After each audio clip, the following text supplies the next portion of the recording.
Hey guys, this week on Teachers Off Duty, we are talking about the warm and fuzzies, the students who keep us coming back. Stay tuned.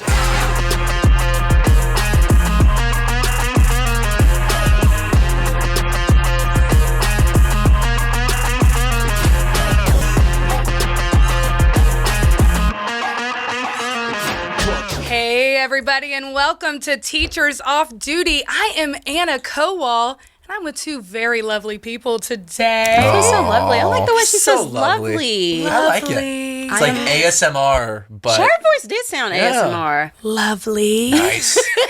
Nice. Say amoxicillin. I don't want to do that. Okay, I'm never mind. nervous. I like that and on word. that note, I'm like teacher vibes. Yes, introduce yourself. I like X's in my words. Juxtapose. Amoxicillin. I thought he was saying his name was Juxtapose. I was like, what, bro? That's Is so that your middle hard. name? Hi, Honest Teacher Vibes. Hey, what up with Yes, it? yeah. G-Unit. What up? I'm Gabe Dannenbring. Happy to be here. Live, laugh, loving. You know, just Eat, love, pray. eat, love, pray. Keeping it real. One of my new favorite teacher bits that I do during class is... I love that you do a teacher bit during one of my class. favorite bits is I just throw in live, laugh, love whenever I can. I do that one. I say ASAP as possible, like from The Office. It's like Skibbity. I get a laugh like maybe 1 out of 80 times. I think it just crushes, though. I think it's so funny. But That's a solid track record. it's a good bit. It's a good terrible. bit. It's horrible. And speaking of bits, I was going to say, we're Okay. going to be living and laughing and loving today. Yes, we are. we've got some great bits that will be getting told to you at some amazing shows. I didn't like that That was transition, a bro. tough one. I set up for the episode and not the board That's teacher. all right. I saw you. Gabe was like, and moving on. Yeah, it's like, you know what? The script. He's like, Follow the- are you new here? But here we are. She's fantastic. And Gabe's going to be telling us about Yes. the Board Teachers Comedy Tour today. This Like a is talk like show host. Blake Griffin, Chris Paul, Lob City. Just alley-ooped it. Here comes the dunk. November 14th, Glenside, Pennsylvania. Sold out. Awesome. If you got tickets, we'll see you there. I won't be there, though, but other people will be there. November 15th, Huntington, New York. New York, as they say, City Lights. Oh, I was like, what did they 2 say? shows. Both are sold out. Kind of a Nice. bummer. November 16th, Montclair, New Jersey. 2 shows, 7 p.m. sold out. But all you day drinking folk, yeah, 3 p.m. show. Couple seats are left. Have fun. November 17th, Easton, Pennsylvania. Sold out. Awesome. Can't wait to see all of you there. And then we got Champaign, Illinois. November 21st.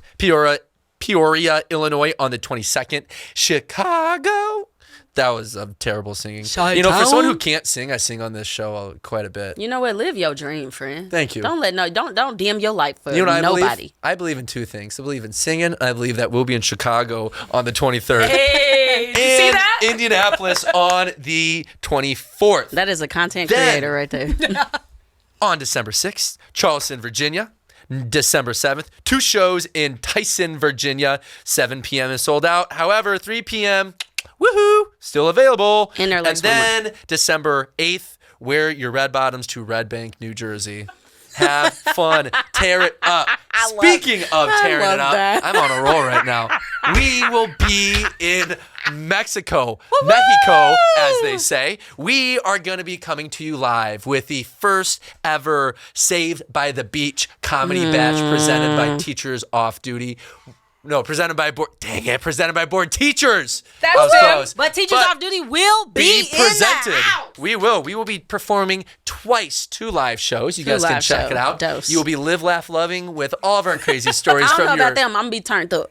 I ain't going to be live, laugh, love. I'm going to be turned. turn talking and Timber. Turn talking timber. Hey, he been trying to use alliteration since the very first episode, and he I messed got up. You my- almost had it talking timber. I think he finally knows the definition of Yeah. Now that's an now. amount of PF I know one. You know what I say. I know what they say, right? Saved by the Beach. It's like, what? That will be in Cancun. Well, you're flying to Cancun. You got a little bit of a drive to the Riviera Yeah. Maya. It's quick. It's easy. You know, here's the deal, okay? So picture this. You are selling me on this. Picture this, okay? It is July 10th. You're like, I'm going to go to Saved by the Beach. I just landed in Cancun. Period. You get your bags, you get everything, you walk through that line at the Cancun airport. Have you ever been to the Cancun airport? Yeah. Okay. So you go through, there's all of these salesmen. They all try to sell you everything. Hey, come do this tour. Hey, come do that tour. You just keep walking. You have anybody that's been there, you understand what I'm saying? You keep walking, you get outside, then you see all of those vans sitting there. Picture this. You just landed. Ooh. You're done with a tough school year. Ooh. You see your van, you get in that van. Ooh. Some very nice fella says, hey, we got Modelo's in the cooler. Do you want a Modelo? $3. You say, si, senor, and you grab a Modelo and you crack one open with your favorite teachers, your teacher besties. Then you get on this 45-minute car ride. You get to the Riviera Maya. You get to the Barcelo, and you say, hey, I've seen you on the Teachers Off Duty podcast. Hey, I've seen you on the Board Teachers comedy tour. And then you are live, laugh, loving with all of us. Live, laugh, loving. First of all, that was freaking pristine. Thank you. Second of all, the C Senor done took me out. Vic must have got me some Colombian coffee because, woo, this baby got me going all of a sudden. I was in Miami last weekend and had some Colombian coffee. It's good. They said, do you want normal coffee or Colombian coffee? I said, or it was Cuban coffee. Okay. Excuse me. I said, give me some of that Cuban coffee. And wow. Was it good? I was turned Feeling good? Holy cow. I said. You put a little vodka in there? And I felt like I was like half a bottle in. Like I was just going.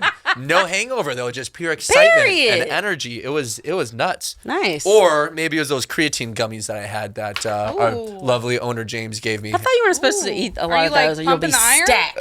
I'm pumping the coffee cup from the table to my Shut up, Gabe. I don't know. I lost that one. I'll save you. I started that sentence out of nowhere. Where we were going to go. Speaking of where are we going to go, where are we going with this episode? What are we talking about today?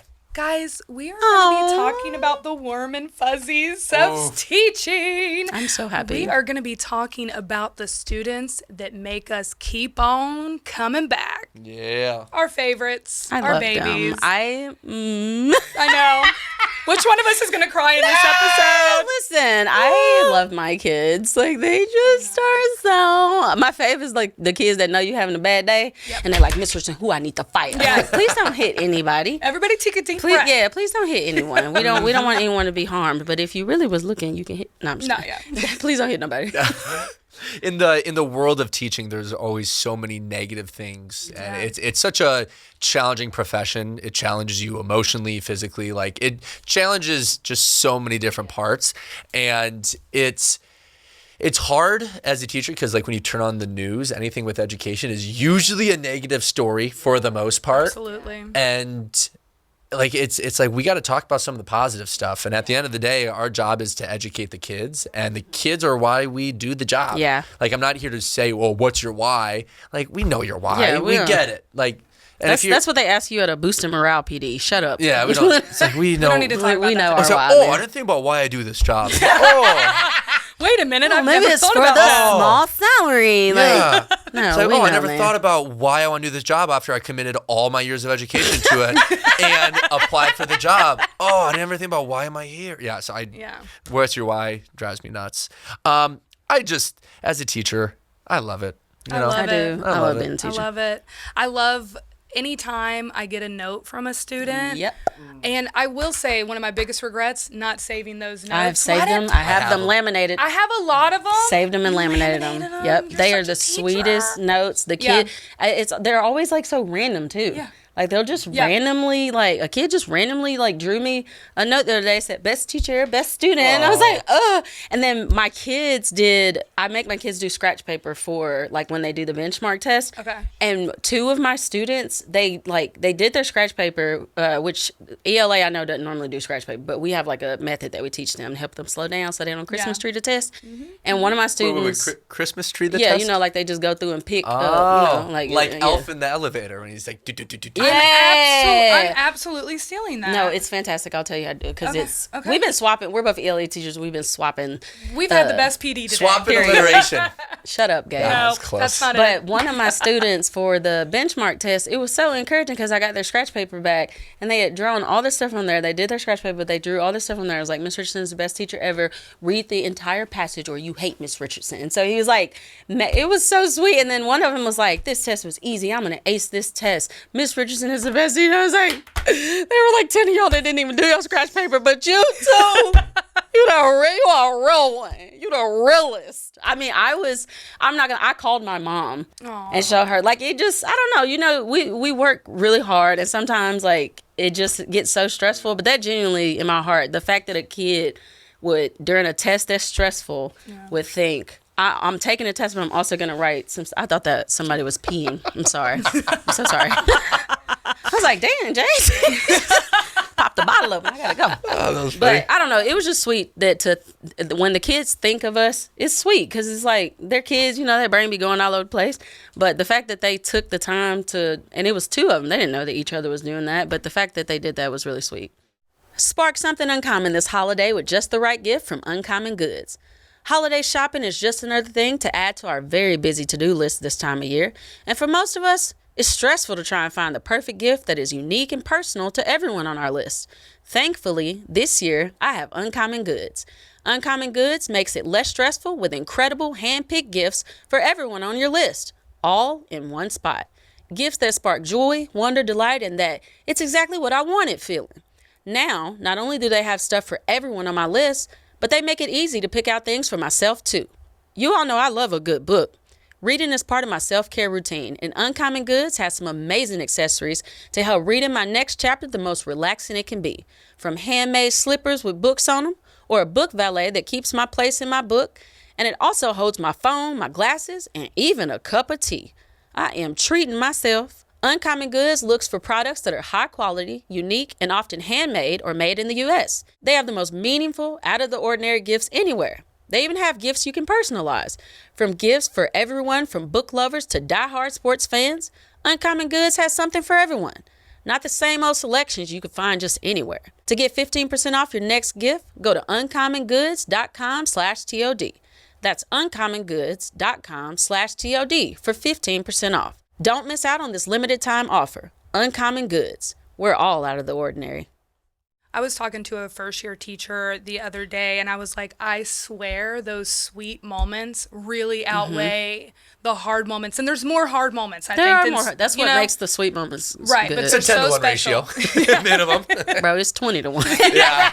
They had us in the first half. Yeah. But I'm like, you need to write those down. Yeah. Read it to yourself whenever you're feeling sad, want to cry. Yeah. Yeah, because it makes a difference. My school has us do this thing during PD, which I want to do this with my students, but sometimes they'll have us, she'll give us a note card, and then like you're sitting at the table with your grade level team, and then you write your name on the note card, and then you pass it to the next person. You have to write something positive about whoever the teacher is sending. It is the sweetest thing to get those notes back and see how other teachers, like the positive way that other teachers view you at your school. It's really to do that as a bell ringer in my class. I wanted to do it in school, but I'm scared that the kids are gonna go bad. Yeah, that's setting the kid up to be embarrassed. But one of the things that I will do, because I thought about doing that, but I was like, what if a kid writes something that's mean and passes it to the next kid? Or if they're like, I can't think of anything. Yeah, that's probably the number one answer. Yeah, but one of the things that they also did was they told us to tell them something like good that happened that week, because I mean, again, like we see a lot of negative things, and then either tell us something good or tell us something that you are proud of yourself as a teacher that you've done. And so I want to do that with my students, and like it gives them choice. Like they don't have to do it, but if they want to like raise their hand and say this is something good that happened today, it's a fun way to start class, and it builds like a classroom community, because it builds community with us as teachers. One of the things that keeps me coming back is coaching. And like coaching is hard. It's really hard. And I've been someone that has talked about the negatives of coaching. And I don't coach a varsity sport. I coach middle school cross country. And we just wrapped our season.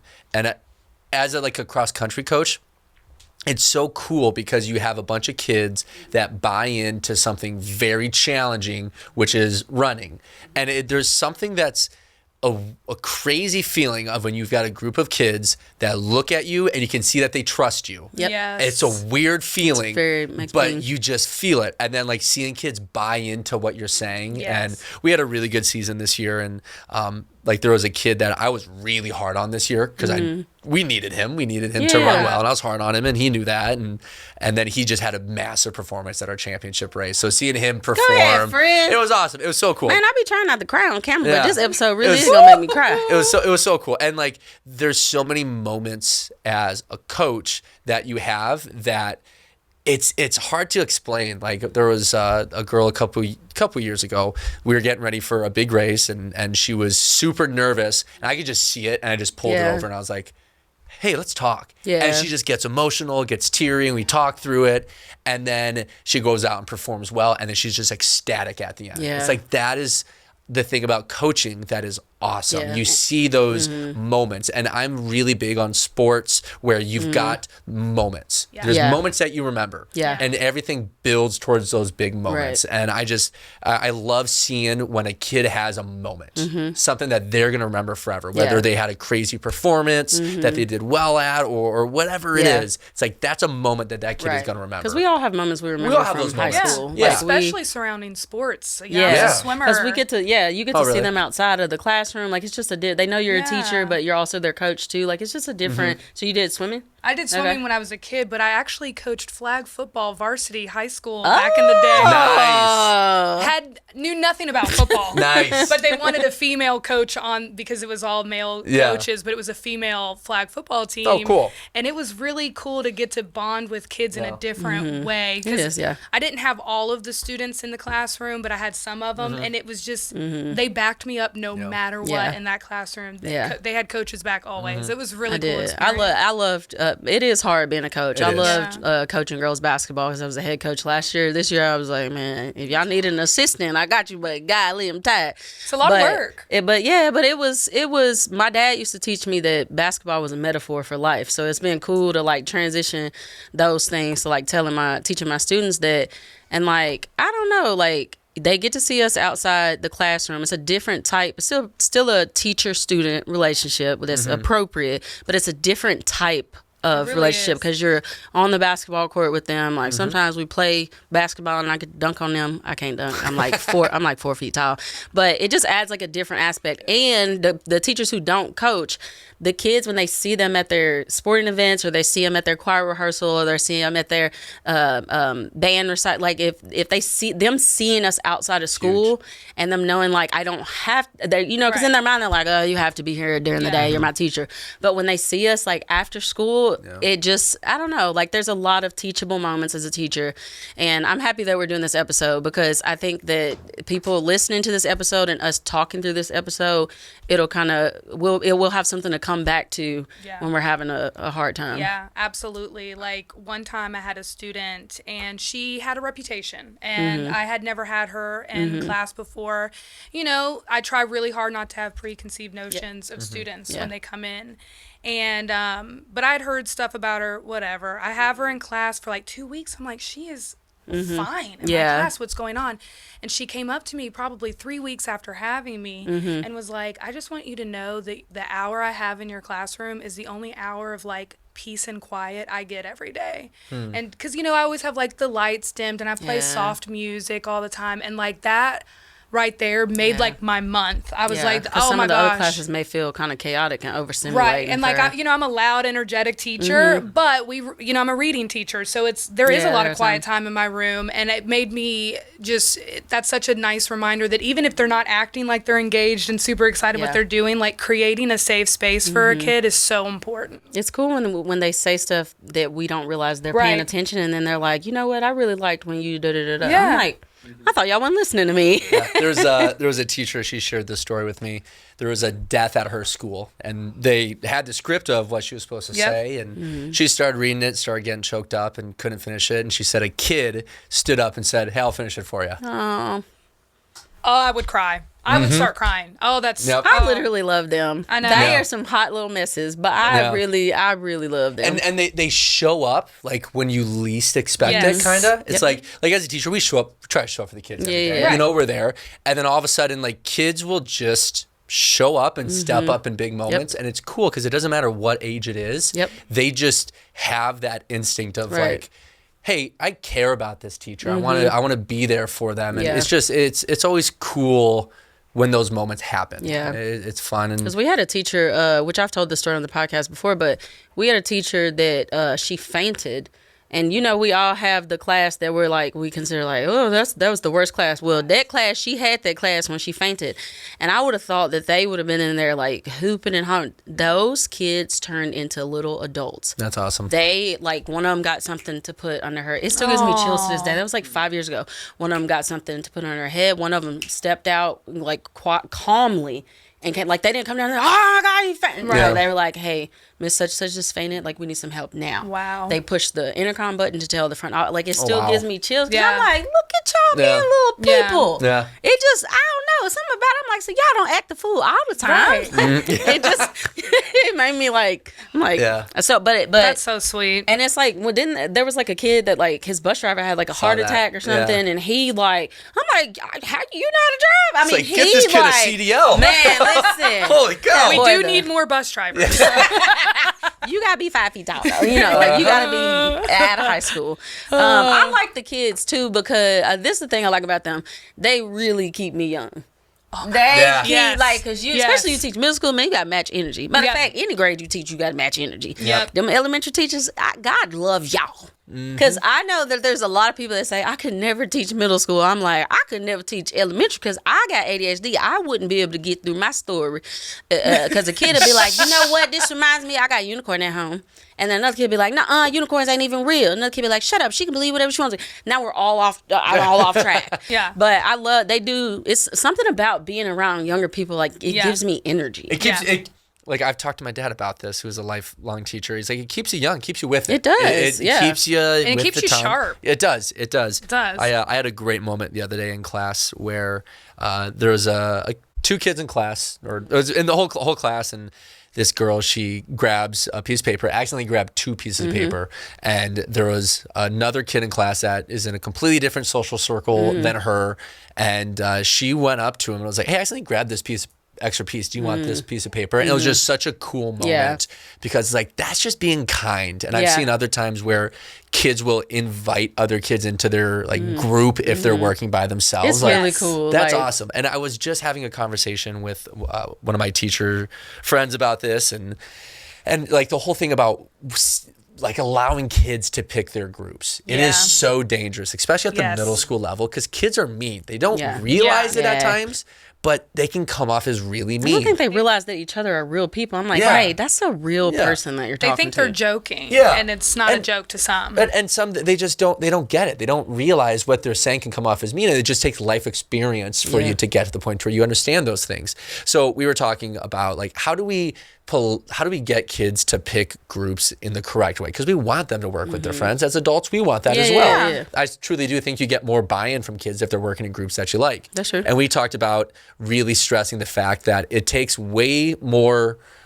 It's really easy to tell somebody else, join our group, versus having to force a kid to say, hey, can I join your group? Yeah. And we said that our rule is if a kid ever comes up to your group and says, can I join your group? You always say yes. Yeah. Because the amount of courage it takes for that kid to go up and say, can I join your group? Yeah. That's a great lesson. Yeah. And it's embarrassing. Nobody wants to be in that situation. I don't want to do that as I don't want to do that as Nobody wants to be in that spot. I do this thing when, like, sometimes they do have to work in groups. Like, if we're doing, like, the reciprocal teaching, that I was telling you about, like, that particular thing, then, they're grouped by, like, I'll put certain kids that they may struggle in this area with a kid that's a little bit stronger in that area. But a lot of times I let them have, like, because kids like student choice is like a huge encouragement for student engagement. Like, kids are willing to be more engaged when they have a choice. And so sometimes I know that I have different types of learners. So somebody taught me this strategy. It's called PIG. But when you work in a group, you can either work with a partner, individually, or in a group.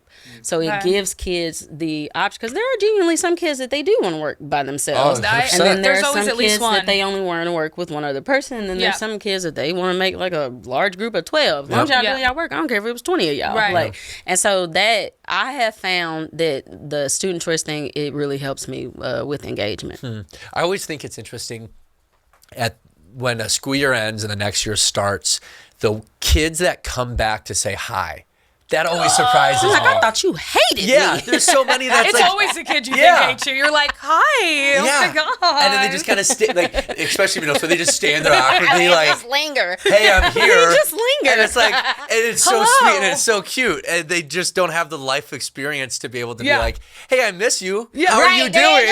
Like, they just stand there and just like, What's up? what's for lunch? Your Like, shoes. they just hang out. They're like, your shoes ugly. Oh, nice. I'm happy you came back That's to their insult version me. of You're saying, That's their hey, I love miss language. you. And Thanks for talking to me today. those moments are fun. I also like at the beginning of the school year when you clearly have one of the teachers that's giving the email etiquette lesson and you get your email blown up. Like all these kids from the past that are like, hey, hope you had a good summer. I'm learning how to email and they told me to email a teacher. It's always fun seeing those messages come through and it's like, oh yeah, I'm glad that you remembered my class. I'm glad it was a positive impact. Do y'all ever feel like, so this is one of the things that that's happening with me right now is that I've realized that like that first 9 weeks, like you and the kids don't know each other. You're getting to know each other.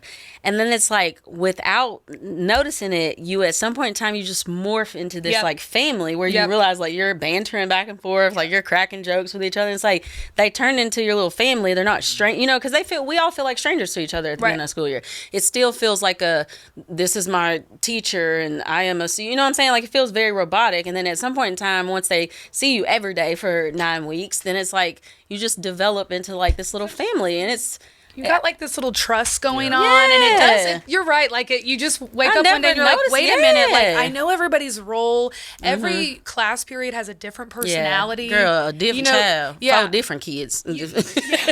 And you know like which hat to wear in first period versus fifth period. It's like a magical little space. It made me choke. Right? It honestly made me choked up the other day for real. Like I have a kid that like. She brings me a bag of hot Cheetos like every day. I mean, it's like a little snack size bag, but I be hungry at the end of the day, and I appreciate that because it pulls me through. Yes. But she either will give me a bag of hot Cheetos or she'll give me a sucker. I love a snack from a kid. Yeah, I'm like, I'll suck about as long as it's closed. But but I feel like a celebrity. I'm like, you want to give me something? Stop it. Because they don't like sharing their snacks with each other. No. So and then you gave me some good, like some hot Cheetos. You didn't give me no Sun Chips. You gave me hot Cheetos. Like you love me. You gave me the sour apple lollipop. You didn't give me the grape one that don't nobody like. Yep. You like me. You really like me. That's something special. But I didn't notice that it's like invisible. Like you don't really. You don't see it. One thing at my school that we started doing probably like a month ago that I really love is that teachers can submit student shout outs. Oh yeah, we do a For version morning of that. announcement. You do that too? Yeah. I love it. Oh Yeah, my it's God. awesome. You are like a wealth of information. I know. I'm gonna take I got all that these down. ideas, folks. And it's fun to hear the kids that, you know, I'm a related arts teacher, so I don't see all the kids in the building. I don't know what team they're on and stuff. And like one of my girls in my 6th period class got a shout out, and I was like, someone dropped a $5 bill and she turned it in immediately. Nice. And I was like, good job, so girl. proud of Like I was so proud of her. Nice. Like. Then you get to shout them out and stuff, and you get to see a side of them that you don't know what they're up to in other classes and how they act, and it was cool to see. That's why these people that are trying to place all these restrictions on us as educators, I'm like, hey man, part of these kids' development is the conversation that they have with their teachers. We're not robots and neither are the kids. Right. We as a profession, we know what's appropriate to talk about at school and what's not. Yeah. Like we're educators. We went to college. We have degrees. Some of us got, not us because I only got a bachelor's degree, but there's people with master's, doctorate. Yeah. Like you send your kids to school every day. And you trust us with your kid. Trust us that we know. You know what I'm saying? I'm not saying you got to blindly trust anybody. Right. That's not what I'm saying. But there is so much. How could we have teachable moments with kids? Because we're not just their teacher that's teaching them something from this textbook. Kids at school, I've learned like teachable moments in life from school. Yeah. I can't imagine if my teacher was only able to say, I can't, because somebody posted on Facebook and said, this is the wildest thing I have ever seen as far as education, that they were not allowed to talk about anything that was not curriculum related at school. They couldn't talk to the teachers about anything that wasn't curriculum related. And they couldn't talk to the kids about anything that was curriculum related. Awful. I don't know what grade this person taught, but I can't imagine that at any grade. Yeah. Especially if you teach high school. High schoolers just come in and be saying stuff. Like, I don't, like, what you, matter of fact, they all do that. Yeah. Like, a kid comes in, my mommy kicked my daddy out the house last night. So anyway, this math 2 + 2 Yeah. And at is that 13, because what? At that school, like, yeah, mitochondria's powerhouse of the cell. That's my response. Like, you're stuck. And like, to your point, 99% of teachers know how to keep it professional. Right. Are there bad teachers? Yes, Yes, there I are. mean, Are there it's some every that say professional, things that they shouldn't? Yes. Yeah. Yes. Should they be out of school? Absolutely, Yeah. they should be out of there. That's every profession. That's Right. every. Yeah. I say that every time. That's every profession. But like, there's the whole thing about the school within the school. You learn all these life Yeah. lessons from being in class. You learn how to talk to people. You learn how to be goofy and joke around and know where's At too an appropriate, far. right, appropriate level. Yeah, of, like one of the things that I like to do is at the end of our day, we've kind of got a study hall, but it's not a study hall. That's how ours is, yeah. Yeah, and usually I run a pretty tight ship. Like, we are to the bell, we're working hard. Yeah. But there's some days where I'm like, you know what? This is a relationship building day, and I let them get a little squirrely. Yeah. I let them kind of be goofballs, and I get a little goofy as well. And we just, we have a lot of banter and talk about different things, and that's when you start building that rapport. Yeah. You need to be able to do that Right. because if a professor that I had, I agree with this statement to an extent. She said, if the kids don't like you, they won't learn from you. And I'm like, I'm going to tell you right now, I didn't learn from no teacher I didn't like. Yeah. Yeah. I don't I want to mean, hear. I don't want to hear you your voice. immediately I don't shut even off. like you. yeah. Like, You're not open to receiving any new information Yeah. from someone you don't trust. There's more to learn from a teacher than just the content. Yes. Right. Like, you can learn. Like, I think of so many teachers I had that were such huge role models. Like, I learned so much from those teachers. Yeah. And you don't know that a teacher is a role model unless they talk about their life. Yeah. If you keep putting teachers in these boxes and make them feel like robots, a robot isn't going to be your freaking role model. Right. You need to have the teacher that's going to talk about their life experiences, what they've gone through, Right. things that have made them who Right. they are. Yeah. That's Can how you imagine? Can you imagine with the new thing they're saying that you can't, if they had put that in place for everybody, you can't talk to the kids about anything except for curriculum. How would you get to know your kids at the beginning of the No, school year? you wouldn't. Like, You wouldn't. my nephew made fun of me because he was like, my teacher did this PowerPoint at the beginning of. Now, he was being in middle school. I mean, he was just being funny. But he's like, my teacher did this PowerPoint at the beginning of the school year about her backpacking trip to whatever. And she showed us a picture of her dog. I mean, the dog was cute, but like, why she putting all those pictures on there? And I was like, Manny, I do that. Yeah. He's like, We all do He's like, that. TC Bri, Yeah. you do that? And I was like, yeah. I mean, Yeah. I want my kid. But imagine if, like, the first day of school, you couldn't get to do any get to know you activities. Yeah. You couldn't post any pictures showing the kids your life, like, outside of school. How do you build a relationship with a kid if they don't know you? And Yeah. without a relationship, you don't have classroom management either. Yeah. I'm Well, a firm believer I'm going to that. say this. Because you're- I am like a proponent of this. Because sometimes first year teachers be stressed out because they're like, my classroom management, I'm not building enough relationship. This is to the principals that tell, because I know you're not saying this, Yeah. but there are some principals out there when kids are bad or they doing crazy stuff, because there's people like, there's no such thing as a bad kid. Let me tell you something. I ain't even going to say it because I don't.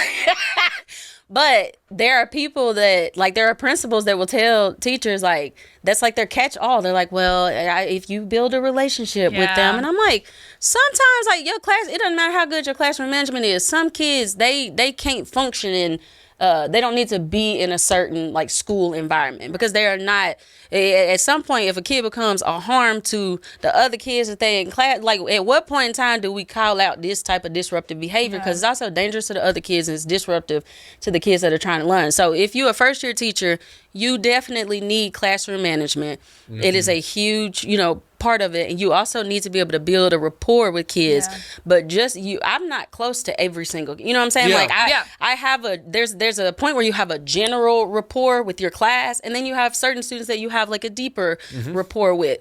I'm not going to say that I didn't learn anything from teachers that I didn't like. I didn't learn as much because Yeah. I didn't like them. So I didn't care what they like. And you didn't want to please, you didn't want to please them. You didn't want to get that smile the teacher, from them. right? The pat on teachers the that I back. like, right? Like, so I was like, I like that kind of stuff. But the teachers I didn't really like, I'm like, I do this work because I want to play basketball, but I don't really care what you think. And like the whole building relationships thing, like it's gotten beaten like a dead horse. Yeah. They say build relationships. There's sometimes that kids aren't trying, they're not reciprocating. They don't that. like, right? They're like, not just trying. don't- And that can be challenging. But then kind of the flip side to that is relationships aren't only in that moment. The relationships take a long time to develop. Right. And it might be one of those situations where down the road, that kid might look back and be like, oh, you know what? That teacher really cut me some slack. Yeah. They did, I was a pain for that teacher and they cut me slack. And there's a story that I always like to share. And I do this, like I do a lot of speaking engagements and whatnot. And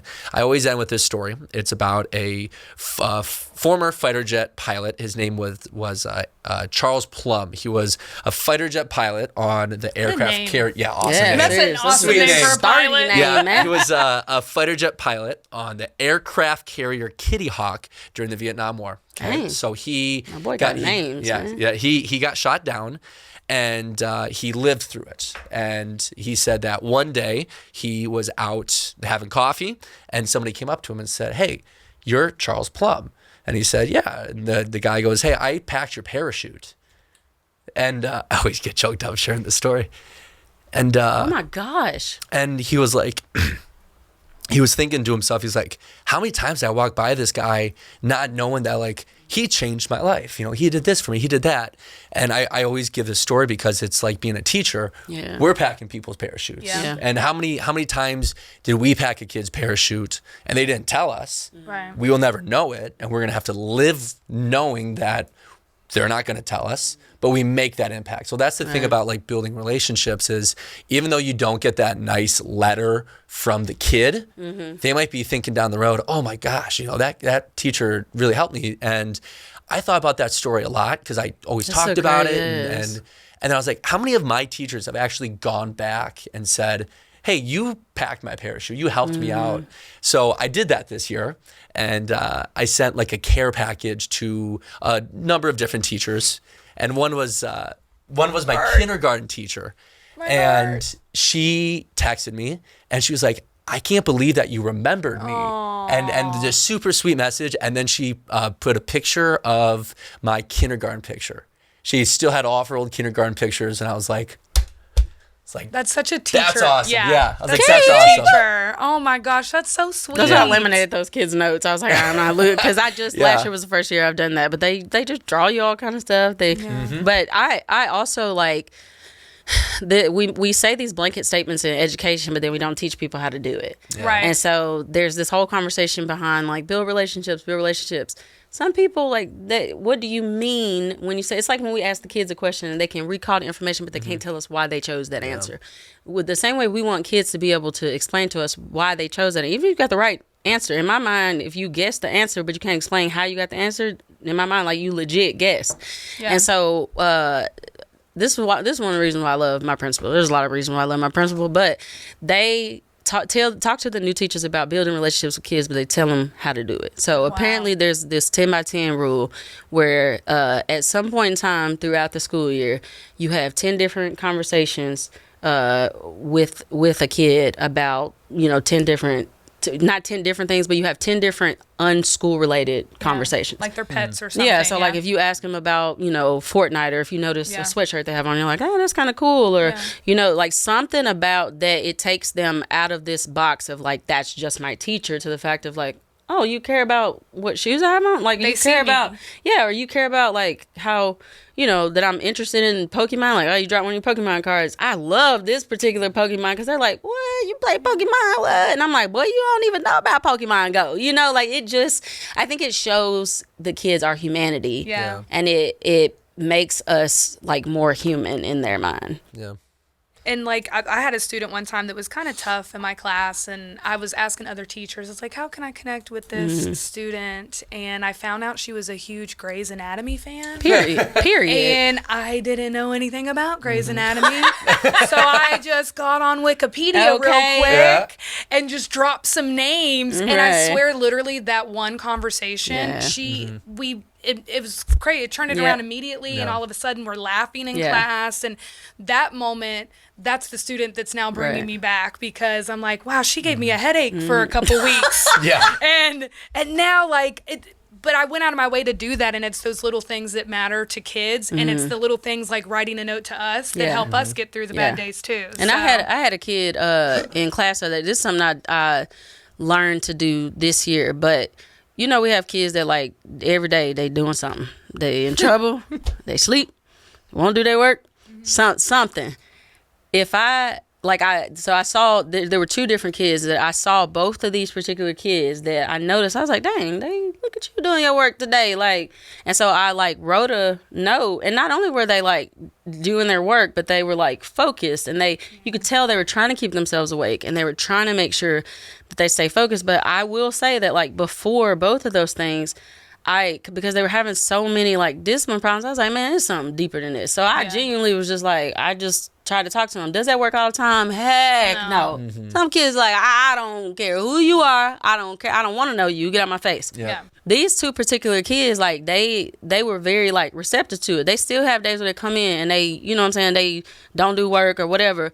But there was a couple of days where I saw both of them like, and it just kind of made me like, okay then, like maybe this works sometimes, and I wrote a note to both of them on a sticky note, and I said, you're doing an amazing job. And I just put it, on their desk.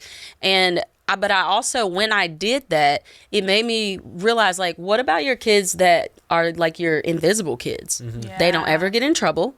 You know what I'm saying? Because sometimes as teachers, we're like putting out fires. Yeah. And so it's like the squeaky wheel gets the oil. Yep.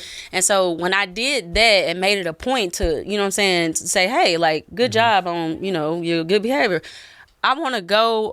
There was another kid, he won like some huge award. And I think he didn't know that we knew. And I walked past him. I was like, hey, man, I heard you won. And I was like, genuine. It made me choked up because I was like, boy, you better get it. Yeah. And so I walked past him. I was like, hey, man, I heard you won like such and such outside of school. Like, that's amazing. And he was just, I was like, please don't start crying. Oh, no. If you cry, I'm going to cry. And then we're all going to be crying. And the whole class is going to make fun of me. We did a thing at our PD the other day, which was actually really cool. So we had our admin printed out a picture of every single kid in our building. Every single kid they printed out. How many kids you got in your building? We got to be about 1,000, maybe a little less. What?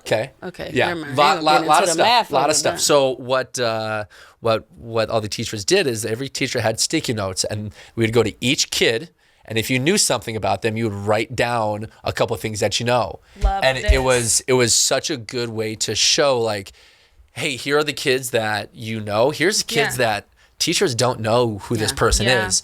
And it's now, granted, because you know things about a kid, does that mean you have a positive relationship? Right. Not necessarily, but it is a good way of showing you, like, hey, there's kids that we have in this building that we see every day that we don't have any adults that have connections with them.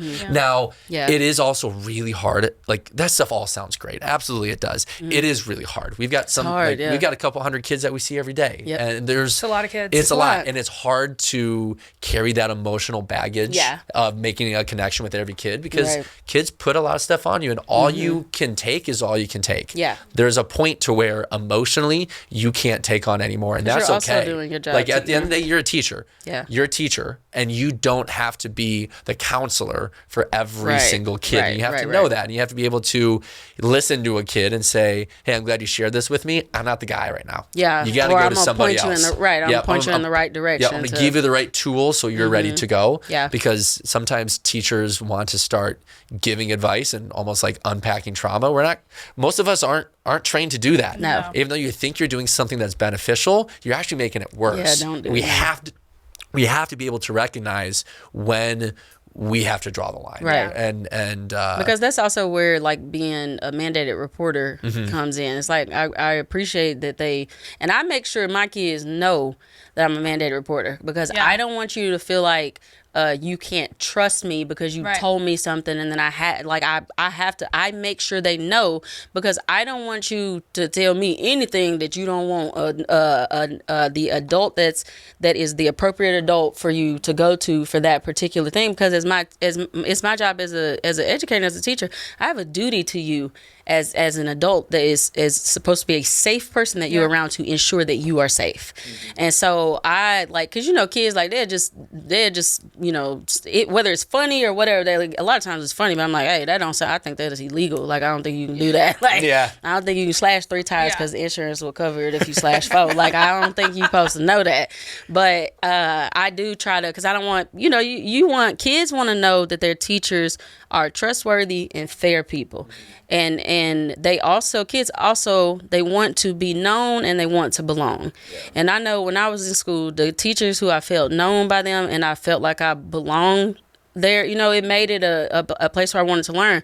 I asked one of my kids, I said, man, why you always go to sleep in here? She's like, man, Miss Richardson, your class is just so comfortable. Like, it's just so I feel good calm in here. and peaceful in here, man. I go to sleep. I said, well, I'm finna turn these fluorescent police lights on because you ain't going to sleep in here. But it was just, she couldn't help it. It was just such an honest response. Yeah. I'm like, hey man, you be going to sleep with the lights on. She's like, it's calm in here even when the lights on. Like, it's just something about your room is just calm. That made me so happy as a teacher. I'm like, I don't like that you're going to sleep, but I appreciate your explanation for why you're going to sleep. But you made a safe space for her to take her little nap for the day, you know? I love when you have like the really, really quiet kids that don't ever say anything and you're like, oh, I hope they enjoy my class. Like, they don't ever engage or anything when they end up telling you how much they enjoyed your class. I'm like, really? Like, that's awesome. Like, you sat back like a sponge and just absorbed everything. Yeah. And I, my cooperating teacher when I was student teaching, I really like some advice that she gave me. When we talked about like quiet kids, she'd be like, so many teachers want to make a quiet kid not quiet. There's nothing wrong with being a quiet kid. Right. Absolutely.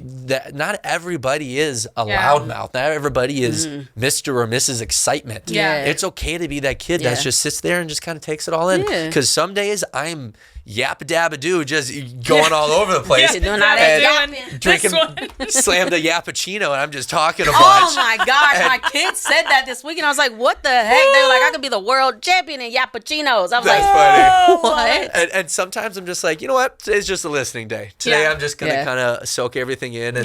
And like sometimes you have a dynamic of a classroom where you have the teacher and a couple other loudmouths in the room, and I mean that in a good way. Me as the loudmouth. Yeah, and you banter and go back and forth, and I like seeing the quiet kids just kind of watching it go on and smile and chuckling, and in their head they're part of it. Yeah. And that's cool to see. And they're involved too. They're involved, One thing I love watching students do is group work. And you know, we talked about student choice with group work, but shows sometimes their real personalities. Yeah, but sometimes you place the loudmouth, which is not a bad thing at all because I'm a loudmouth. My mouth and real with like loud. a quiet kid, and to watch the quiet kid come out and start kind of they out of nowhere are going to become the leader of this group, and just sitting back and watching like a group of 4 kids work together, figure it out. Like the other day, I let them just play board games. I was like, you know what? Just, you got to read the I'm not doing anything. Completely student-led. You're going to figure it out. And just to see how many introverted students were like, I'll read the directions out loud. And I was like, what is this? Sometimes, just because somebody's quiet, you know, like that but if you give them a smaller area to speak, they're going to come out. And I love those moments. Seeing those introverted kids come out of their shells, the best. I've noticed this year too, like a lot of kids, they get very overstimulated. Like you can, this group of kids, like I have a lot of kids this year where like I can tell there's sometimes where like we're loud and it's a little cray cray, but if I notice like one of my kids that gets easily overstimulated, like it's getting a little too, I'm like, okay guys, like this is our time, like we're gonna work. We're going to, I do this thing in my classroom where I transition from silly to serious. And so, because I want my kids Middle schoolers have a hard time making that transition. I ain't even going to lie. I used to have a hard time getting them to do that until I was able to put words with it. Yeah. I tell them, because I'm like, okay, I can't be serious all the time. Miss Richardson is goofball. Like, it just is the way that I am. But I tell them, if we're going to be silly, we got to be able to transition from silly to serious. So if we're doing one of those, like, classroom family building type of things, or we just, shooting the breeze for a few minutes or whatever, or talking, and we're all laughing, having us a good time, and I'll be like, okay, we need to transition from silly to serious. Man, my kid, I'm like, man, let me tell you something. Which camera? A smooth transition. Yeah. What that little turtle say? Inner peace. Or something like that. I love them. There's so many times. Less than 30 seconds, and you're like, everybody knows what they listen to me. Yeah, and the kids that'll tell the other kids, hey, shut up. There's so many times when I'll like get a transition going. I'm like, all right, we're gonna do the next thing without talking. You're gonna do this, then that, and that. I said, okay, in 3, 2, 1, don't talk. Go. And also just like, I'm like, what did you just like? Did you not listen to anything? But what's crazy is the time where you least expect it, it's quiet. It's like, and you're like, and they're like silence, and you're like, what kind of sorcery is this? So What's going on at the today? beginning of this school year, I had a class that did like, it was a perfect class. It was like they did everything like group work. It was all perfect. And the year before, it was a tough year. A doozy. It was a tough one. It was a tough one. We have 'em. And I recorded what was going on in my class. I'm like, this is unbelievable. And I took a video. And afterwards, I literally went up People to like won't the believe teachers me. in my team. I was like, look at Look this. at it, right. Look, they're doing it. It's like Bigfoot. It's Yeah. like, what? It's like they're doing the school. Like they're doing a great job. Doing the thing. I They're have doing the school. And then fast forward a month, and then I was like, come on, listen to me. These are transitions. Come on. That's why we have to record those Yeah. moments. Education okay? is like a give or take type of thing. 3, man. 2, 1. Nobody talk. Yes. And then boom, everybody Yeah. talks. Like, what are we They're like, doing? what, you counting us down to how loud we can be? I say less. Hold my pencil. Those But anyway, moments. we would love to hear, we're going to wrap this episode up, but we would Yes. actually love to hear y'all's stories and the things that help keep you coming back to education. We definitely, like, I really do love my kids. Like, even the kids that, like, we were like, this is hard to, Yeah. I still love them. Absolutely. Like, it just, I don't know. Those This are our episode made me babies. sentimental. We want to hear about your babies. See you Yeah. guys soon.